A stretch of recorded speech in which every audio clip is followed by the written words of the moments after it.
Welcome to Your Dollars Making Sense, a podcast hosted by investor and realtor Richard Neese. Your Dollars Making Sense, where financial intelligence is the key to your financial freedom.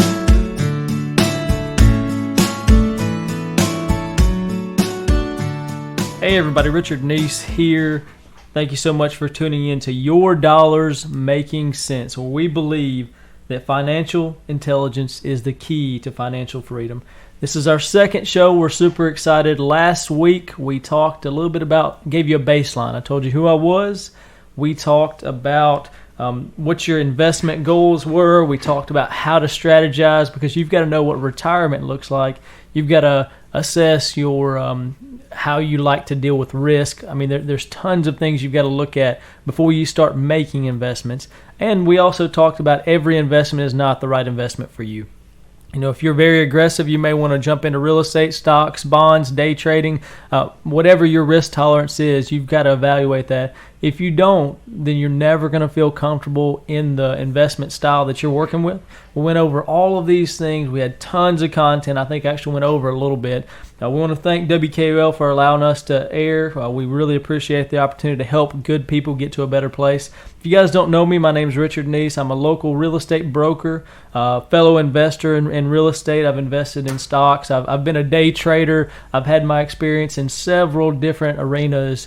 And so what we wanted to do when we started Your Dollars Making Sense was we wanted to give you the foundation to investing. We wanted to give you a pathway to invest, whatever that investment style is, whatever the investment approach is. We want to make sure that you're comfortable with it, you're educated, because like I said, financial intelligence is the key to financial freedom. So that's the biggest thing. You know, we've got tons of books and media and stuff like that we can give you to help you bone up on different investment types. One of the baselines that a lot of people use for the real estate side is Rich Dad, Poor Dad, written by Robert Kiyosaki. There's a series of Rich Dad, Poor Dads where he talks about evaluating assets and liabilities.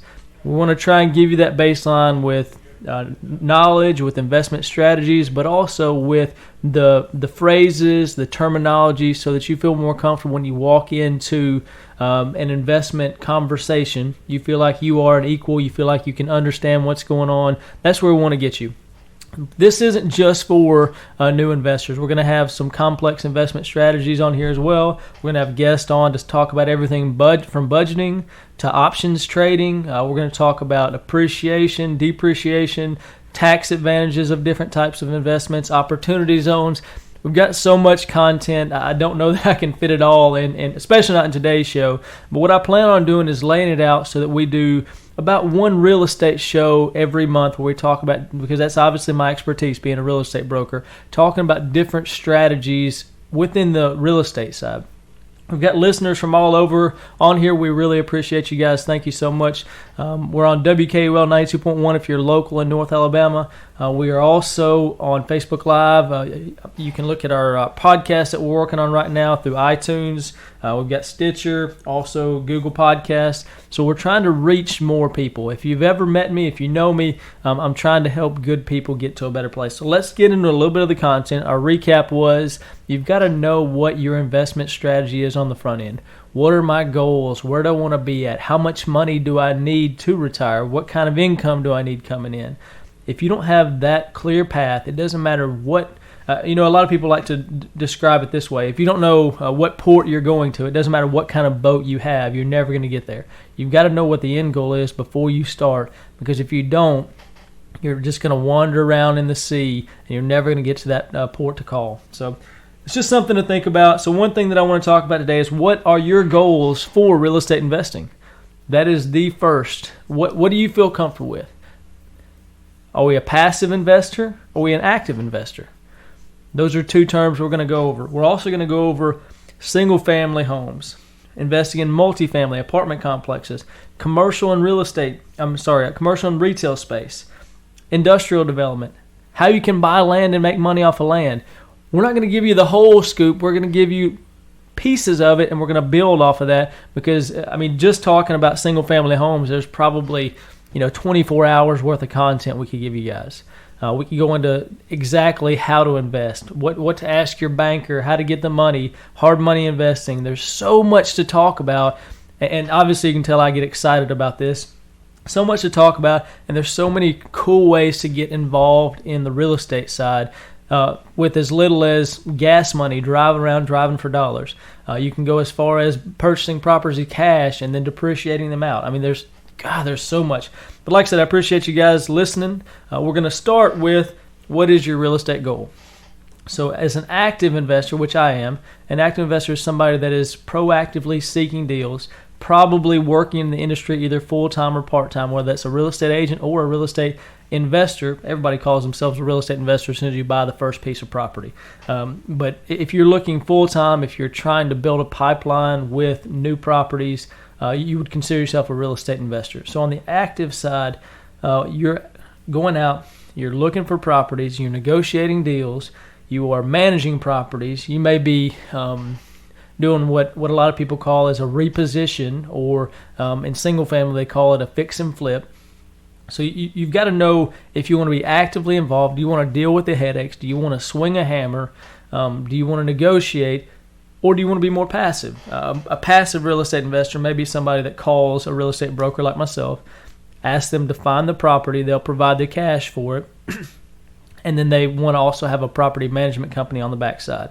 So those folks have money from another profession, most likely, and they're looking to use the benefits, which we'll talk about some of them, the benefits of real estate investing and owning real estate so that it helps grow their net worth. They want to have other people paying their bills for them. They want to get that appreciation, that return on investment like we talked about last week. But they don't mind paying a property manager. They don't mind paying a real estate broker to find the deal and negotiate, pay a percentage. These folks typically, like I said, are professionals or folks that have made money outside of the real estate industry, and they're looking for, like I said, tax shelters, appreciation. They're long-term investors. So that gives you kind of an approach. You need to know if you're a passive or an active investor. On the active side, you're going out and actively finding these deals, negotiating, swinging hammers, repairing. And then on the passive side, you're using your money to work for you, which is the true investor. So you might say that on the active side, it's more of a career or profession. And on the passive side, it is definitely more of an investor or an investment that you're putting into. If you've ever read Rich Dad, Poor Dad, you'll know the cash flow quadrant with investors, business owners, self-employed, and employees. If you don't know what that is, you can always hit us up. You can give me a call at 256-708-1511, and we can discuss that. You can hit me up on Facebook. Just send me a message.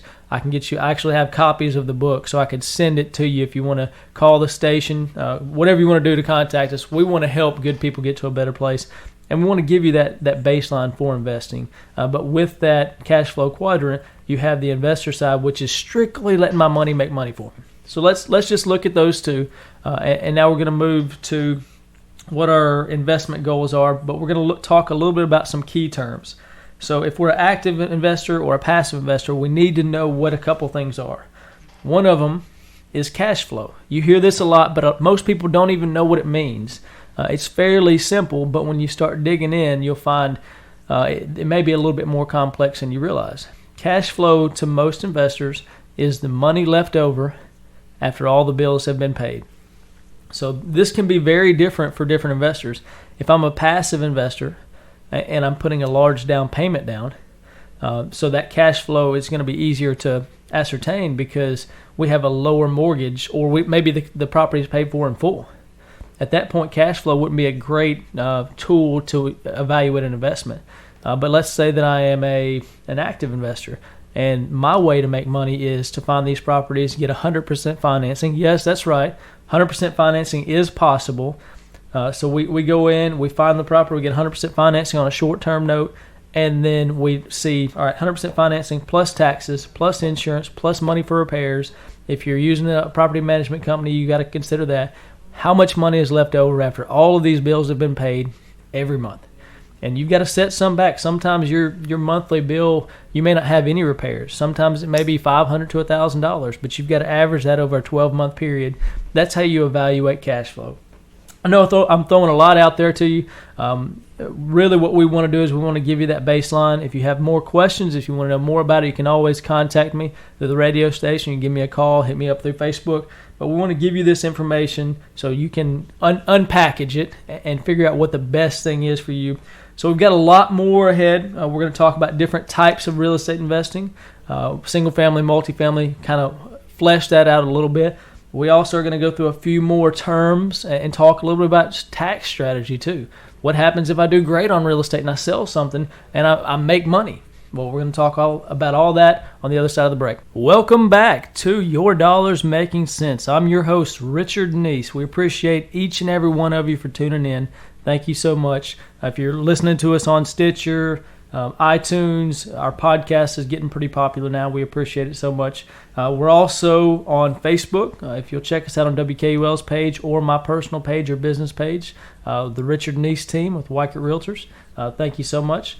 So we were kind of unpackaging we were unpackaging cash flow. We were talking about what it actually means. How do you make money in real estate? We're going to dig into that a little bit more. How do you make money? What are different ways to make money? And sometimes that's on paper. Sometimes that's in your actual pocketbook. I know that's confusing, but the way that real estate works out, it's not only a great way to make money that you can get cash flow, like we talked about, but it's also a great way to protect you against taxes. It helps you mitigate your tax risk. And that's why a lot of investors use it for that. Like I said, we really appreciate you guys tuning in. Your Dollars Making Sense.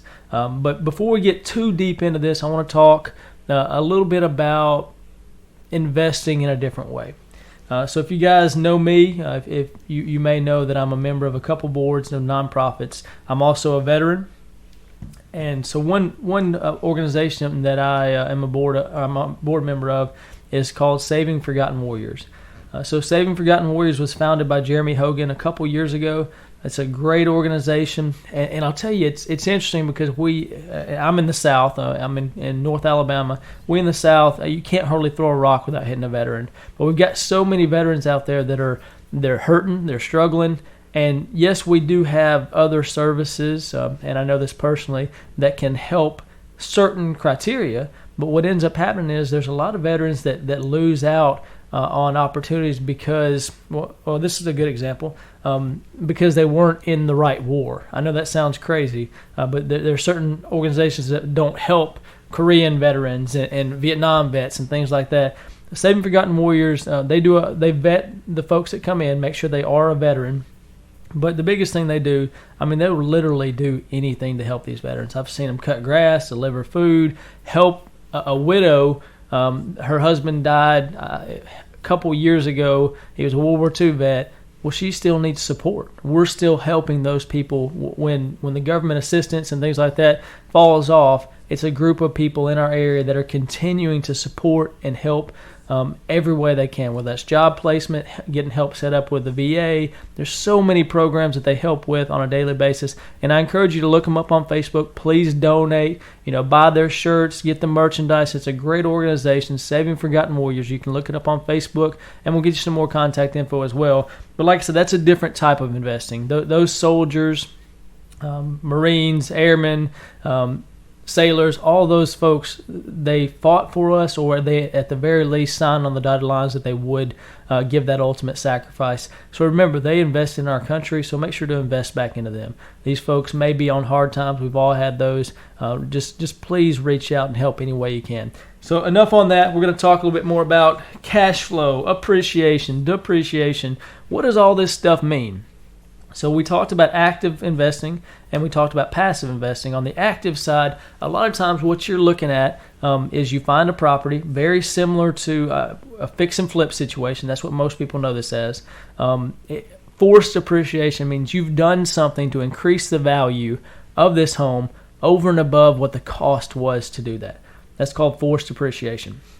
Appreciation itself actually means just an increase in value over a certain amount of time. Lots of properties appreciate. We're seeing tons of appreciation in the Coleman, Huntsville, Madison, Nashville market. Properties are appreciating 5-10% in a year, which is insane. But you see that, and what a lot of investors will do, and I'll just give you a brief overview on this, they'll buy property in certain areas, sometimes 10 years out, because they know the market's going to turn, and that area is going to be very valuable long term. They may buy these properties 10 years out and rent them out. They may let them sit And that kind of leaves you to the other side, the property depreciation. So depreciation is something that the tax code allows for deductions on your taxes. It means the property usefulness has decreased every year so much because you do have wear and tear on homes. A home that is older than after the first year, it starts depreciating as far as the quality of materials and things like that. You do have great homes that are 50, 60 years old, but those are less valuable than a new home in most cases. The government gives you 30-year depreciation on that. So that means every year you get about 3% of the value of the property, not the land. Land doesn't depreciate. They give you about 3% of that. Well, if you've got a large property, let's say you've got a $1 million complex, well, that's $30,000. $30,000 every year it depreciates. Well, that goes against your taxes. Now, I'm not an accountant. We can have an accountant come in and talk about that a little bit more. But basically, that comes off of the profit that you make. So if you're renting that place out, that's going to come off the top. It's going to save you some money. So you're seeing that cash flow come in, but you're not necessarily paying taxes on all of it. There are lots of intricacies of the tax code, and I'm not going to be the expert on that. But this is a way that a lot of people protect their wealth through depreciation. The appreciation side, increasing the value, is a very common tool, especially in our market, because people can buy. Let's not invest. Let's just have somebody that bought a home. So if you bought a home in the Madison area, in the Huntsville area, or downtown Coleman, if you bought it 5 years ago, and you look at the value of it now, more than likely you've gotten 2 to 3% appreciation every year. So your house is probably worth about 10 to 15% more than it was 5 years ago. It'll sell for more than that. It may be more, depending on the area. So that's something you've got to think about. And especially in our area, which is very common for government-backed loans like USDA and VA 100% financing loans, that appreciation is important because that's what adds the value. Because even though you're paying on monthly, and you'll figure this out if you hadn't bought a home yet, you'll figure this out. You're not paying all towards the principal. Most of it's interest on the first few years. So that appreciation can be huge on the front end. If you don't have that appreciation, if you didn't get an area that is appreciating, it may affect you long term. You may have to wait 5, 8 years before you sell your house to compensate for closing costs and realtor fees and stuff like that. So just something to think about. Appreciation is important on the front end. So cash flow, we talked a little bit about what cash flow was in the last segment. On cash flow, this is a way that a lot of active real estate investors make money. They cash flow every month. They bought a property for $100,000 and all of their expenses may be $1,000 total. But if they get $1,200 a month off of it, that's $200 cash flow a month. That's just quick numbers. So $200 a month is going, so $2,400 a year they're going to make off of that place. That's not counting depreciation. That's not counting appreciation. That is cash in their pocket that they can use to fix the property up more, or they can use that to pay other bills. There's lots of folks in real estate that have a holdings company where they have maybe 5, 10, 50 properties, and that holding company pays for other things. It pays for a vehicle for them. Maybe it pays for a second home that they rent out. There's lots of benefits of having real estate. Cash flow is probably the one that gets talked about the most because that is money in your pocket. And a lot of people see that as a way to reach retirement. My goodness, we've got so much information. I've got appreciation and depreciation still to talk about some more. We appreciate each and every one of you tuning in to Your Dollars Making Sense, where financial intelligence is a key to financial freedom. We're coming up against a break now. We're going to talk about different types of real estate investing with single-family homes. We're going to talk about multifamily, commercial. We're going to get in as much as we can over the next 10 minutes, and then we'll probably have to continue this on until the next talk about real estate. If you guys are interested, if you want to come on the show and talk about, financial management, if you're a financial manager, if you want to talk about stocks and bonds, if you're a trader, we'd love to have you on. You can always give me a call at 256-708-1511. We're going to be back on the other side. Welcome back to Your Dollars Making Sense, where financial intelligence is the key to financial freedom. Thank you so much for tuning in. We hope that we've given you some good information today. We have 2 segments now. We've got 1 segment to go. I don't know that we're going to dig into as much as I thought. We'll probably save it for the next one because we got so much more to cover just off of what we talked about. So the most important thing when your process is beginning, when you're starting to think about what type of investment do I want to get into, is to have a goal. You've got to know where you're going. We talk about that so much, but if you don't know, then there's no way that I can help you. There's no way that anybody can help you decide what investment model that you should use. Some folks are very conservative. They want to put money, they want to get a return, maybe it's a CD or something like that. They're happy with a lower rate of return because they know they can go get that money if they need to during that time frame. There's government bonds. Today we're talking about my expertise, which is real estate. I love investing in real estate. Apartments are my thing. If you guys didn't know, I love buying apartments. I love repositioning them, which we talked about a little bit in the last segment. I want to go in, and I'll tell you the key on that. Everybody loves to make money. There's nothing wrong with that. I'm a firm believer that if you add value, then you'll be paid for that. But the thing that I really enjoy is taking a place that's in rough shape that I wouldn't send anybody. I would be uncomfortable going without being armed, and turning that into a place where I would feel comfortable having my mama live. I mean, that's so important to me, and people don't realize that. I mean, I've done a couple repositions with apartments. I've had to deal with some folks that may be somewhat shady, but I've also helped so many people. Like I've got 2 or 3 people right now that I'm helping them buy a home that started renting with me about 1.5 years ago. We've helped them through that process. We've helped them build their credit. We've shown them the right things to do. So being able to help those folks, being able to create an environment that's safe for a family, I mean, that's huge. And the value that I bring is much more important to me than the profit that I make off of it. But there's ways that you can do both. And that's what a lot of people don't realize. I mean, they're scared to get into the investing game because what if a toilet breaks? Or what if this happens? Or what if that happens? That could happen at your house right now, and you wouldn't make a dime off of it. But it's still going to happen. So for me, the real estate side just made sense. I'm obviously a real estate broker. I see real estate properties coming and going. But I actually started in my broker career when I was a new agent working at the sheriff's office. I said, I want to be a real estate investor, so I'm going to get into this game any way that I can. Well, being a real estate agent was the quickest way. There's plenty of good mentors out there, whether in real estate brokerages or not, but this was an opportunity for me to. Jeff Taylor was actually a guy that I went under. Jeff Taylor's a local real estate broker here too. And Jeff kind of showed me the ropes on the real estate game. And I'll probably have to get Jeff in here to talk about some of the management side, forestry management, because that's his expertise. But he started showing me the ropes on the dealing with storage units and things like that. And then before long, I made the jump and I bought my first property. Since then, I've been doing it for about 2.5 years. We bought 29 doors. That's a couple different apartment complexes. I've got storage units. We've done fix and flips. We've bought houses off the courthouse steps.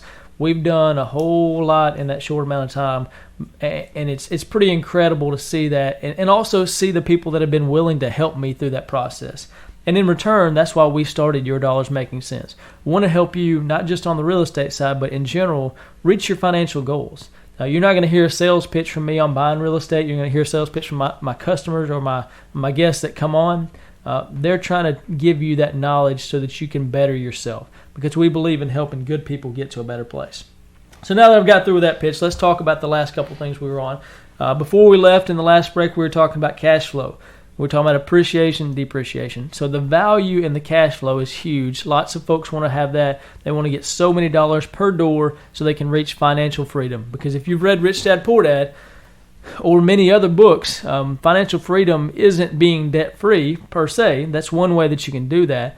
But financial freedom could be having more assets coming in than liabilities going out. So more money coming in than going out without you having to work. So if you've got 30 doors or 40 doors and you make $100 a door off of them, at that point, that may be enough money to where you don't have to work, and you could literally spend time at home with your family and manage your properties. Or if you've got a property manager, have them do it and not have to work. I mean, that is the true financial freedom. Maybe you want to read, maybe you want to follow passions. Whatever that is, real estate's a great way to do that, and the cash flow is a good way to do it as well. Now on appreciation. So I've seen locally, I've seen folks come in and buy something for, $700,000, an apartment complex, put $200,000 into it, and the value be $1.4 million. Now you add that math up, 700 plus 200 is not 1.4 million. It's 900,000. But the value that they did and the management systems that they put in place is what helps, or what's called a reposition and that's forcing the appreciation. So they made almost $500,000 in about a year time frame from doing that.